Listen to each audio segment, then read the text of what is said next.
Kinumpirmar kan Provincial Veterinary Office Camarines Norte na may sarong kaso na kan H5N2 bird flu virus sa saindang probinsya. Na-detect ang virus sa pagikan blood sample kan mga itik sa sarong farm sa barangay San Nicolas, Talisay. Sigun kay Dr. Ronaldo Diezmo, sa 400 na blood samples na nakolekta kan Livestock Regulatory Division kan Department of Agriculture or DA Bicol asin kan sa intang opisina kan nagtalikod na Nobyembre 6-8, sarong itik ang nagpositibo sa virus. Kaining Lunes, Disyembre 8 kan ipaluwas kan Animal Disease Diagnosis and Reference Laboratory ang resulta.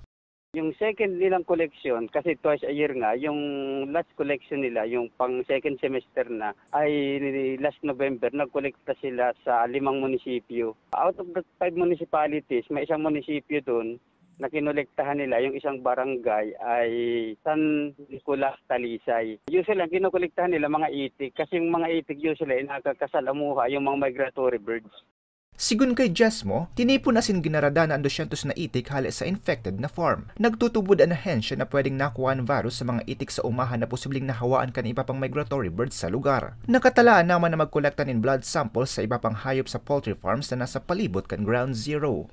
Kaya ang nangyari, nung mag-positive, ini-implement lang yung nasa AIPP, nagkaroon ng depopulation, pinatay lahat yung na-apekto na nagkaroon ng positive kahit hindi siya lahat positive ay ini-depop yun nung Tuesday. Katakod kay ni, pig-asigurar man ni Agriculture Assistant Secretary Arnel de Mesa na tatawanin financial na asistensya kan sa intang ahensya ang mga naapektara na poultry farm owner. Hindi ito yung unang pagkakataon na nagkaroon tayo ng bird flu sa bansa. In fact, marami nang na-report pero ngayon 2 na lamang yung active cases.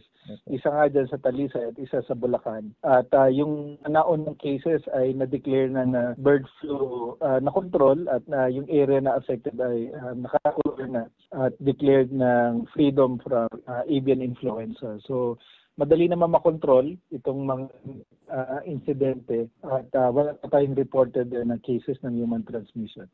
Nilinaw man kan ahensya na daiman ini nakakaulakit sa tao. Ligtas man daan pagkaon kan mga produkto na hali sa poultry farms na daiman apektado kan helang alagad piga-abisuan ng publiko na maging maingat asin mag-monitor sa mga posibleng sintomas kan virus. Ibitaran man ang pagbakal nin manok o bunay hali sa pigtutubudan na pigikanan kan virus. Hinagad man kan ahensya ang kooperasyon kan publiko nga ni mapugulan ang pagkalat nin helang. Para sa mga baretang tatak Bicol, Ariel Obeya.